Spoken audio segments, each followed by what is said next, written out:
Hello everyone, class 7 science. So today we start chapter 9 soil. So in this chapter we study about the soil.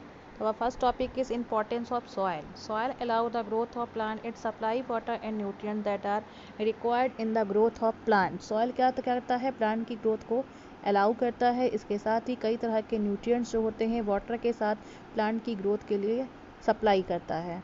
The soil is the main part of agriculture. Soil जो होता है agriculture का main part होता है और different type की soil जो होती हैं डिफरेंट काइंड्स की क्रॉप्स को सपोर्ट्स करती हैं। बिना एग्रीकल्चर के फूड, शेल्टर और क्लॉथिंग का होना पॉसिबल ही नहीं है। Many micro organism leave in the soil, जैसे कि earthworm. Underground water is use for the various purposes, और अंडरग्राउंड वाटर का हम डिफरेंट टाइप के पर्पसेस में यूज़ करते हैं।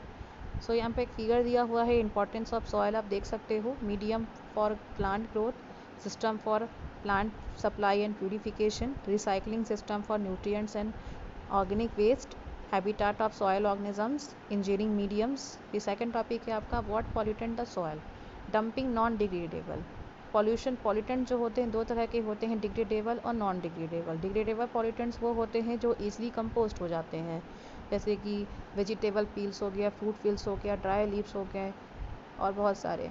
और नॉन डिग्रेडेबल वो होते हैं जो ईजिली डिकम्पोज नहीं होते हैं, जैसे कि plastic, polythene bags etcetera. So dumping non degradable substance such as a plastic bags and polythene causes soil pollution. अगर मिट्टी में हम क्या करते हैं, प्लास्टिक बैग्स को, पॉलीथीन को फेंकते हैं, नॉन डिग्रेडेबल सब्सटेंस को फेंकते हैं, तो ये क्या करते हैं, सॉयल पोल्यूशन करते हैं, सॉयल पोल्यूशन को बढ़ावा देते हैं, क्योंकि इन सबको डिकम्पोज होने में काफ़ी लॉन्ग टाइम लगता है। फिर सेकंड टॉपिक है आपका waste product from the industries which contain the chemical can affect the soil adversely. और इंडस्ट्री से निकलने वाला वेस्ट प्रोडक्ट, उसमें कई तरह के केमिकल्स होते हैं जो सॉइल में मिक्स होकर कई तरह के एडवर्सली इफेक्ट पैदा करते हैं। एंड थर्ड नंबर है आपका excess use of fertiliser and pesticide. Excess fertiliser और पेस्टिसाइड्स का एक्सेस यूज़ भी क्या होता है, सॉइल की फर्टिलिटी को ख़त्म कर देता है, डिक्रीज़ कर देता है और सॉइल पोल्यूशन को बढ़ाता है। Therefore, before dumping anything waste into the soil, it must be treated properly। तो कहने का मतलब ये है कि कोई भी चीज़ फेंकने से पहले उस कचरे को प्रॉपरली ट्रीट करना चाहिए, यानी उसमें मौजूद केमिकल्स को अलग कर लेना चाहिए। पेस्टिसाइड और फर्टिलाइज़र का यूज़ हमें मिनिमम क्वांटिटी में करना चाहिए। और लास्टली मटेरियल जैसे कि प्लास्टिक्स है, इन सबको बैन कर देना चाहिए, क्योंकि ये क्या करते हैं, सॉइल